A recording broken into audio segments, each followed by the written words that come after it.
From the White House after a Malaysia Airlines jet was shot down over Ukraine, killing 298 people.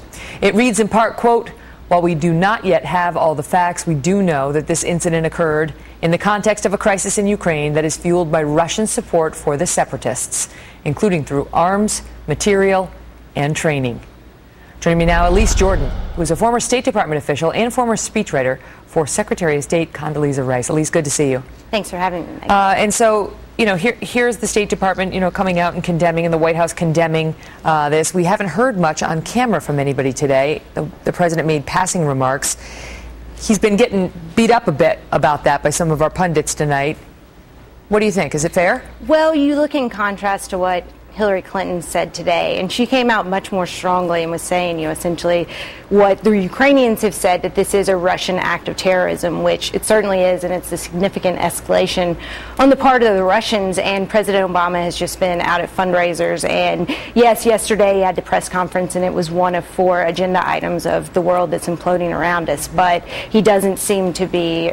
What do you make of the fact that John Kerry canceled his event tonight, but the president didn't cancel his fundraisers? I think John Kerry's working the phones right now, and I think he's doing what a Secretary of State should be doing.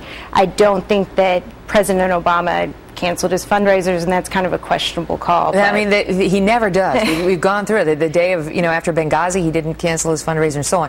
But let me ask you this, because I know that obviously this is a potential problem for the United States, especially if we had a number of American citizens on board this aircraft.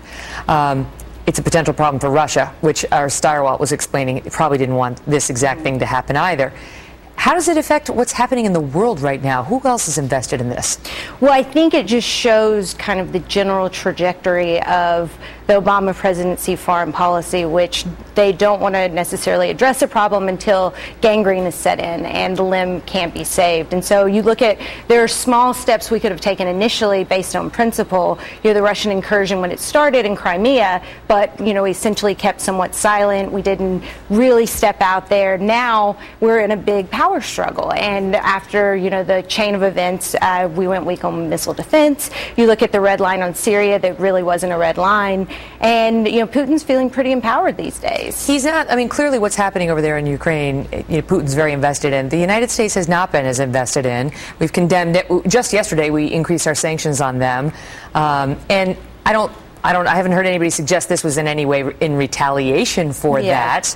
But certainly the timeline of events didn't work out that well for President Putin, right? If he didn't want this particular thing to happen. Yeah, I think that it actually probably has escalated out of his control. But the Russians have provided these to the pro-Russian separatists, and so he is ultimately responsible for this horrible act that I feel so much for the families right now. What do you think should be happening now? Secretary of State is making the phone calls, but right now, no sooner does he come out with a statement condemning all this than his spokesperson, and used to be the spokesperson, comes out and says, I want to send out this tweet to everybody on the night when we have 298 dead people. Use of social media. Jen Psaki, great piece by my former colleague who defines smart, savvy, and fashionable, and she sends out.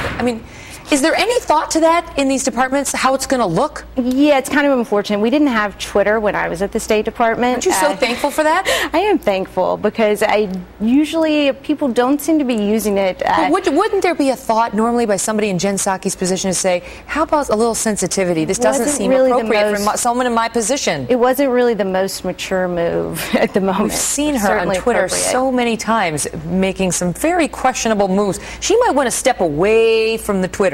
Yeah, and also since she can't, I don't understand the benefit necessarily of being so engaged when she can't actually say anything. You look at what, the recent statements on Israel and Gaza, and it's, it would have been very simple. I'll give her some advice.